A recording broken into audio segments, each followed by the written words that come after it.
Tuyot na ang ilang bahagi ng Angat Reservoir sa Bulacan.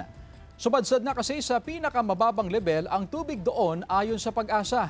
Nasa mahigit 152 meters ang water level sa nasabing reservoir. Mas mababa na nga ito sa sukatan ng Pag-asa na hanggang 156 meters above sea level. At malayo sa 180 meters na normal operating level nito.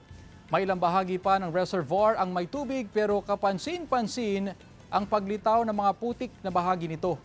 Ibig sabihin, said na halos ang tubig sa lawa. Sabi ng Pag-asa, kailangan maging tuloy-tuloy ang pag-ulan sa naturang lugar para madagdagan ang tubig sa Angat.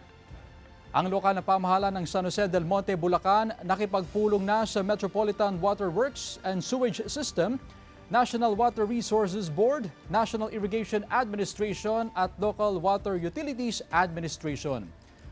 Kailangan makapaglatag ng pangmatagalang intervention para maibsan ang pagkaunti ng water resources. Pinangangambahang sumadsad pa sa 149 meters ang tubig sa Angat sa weekend.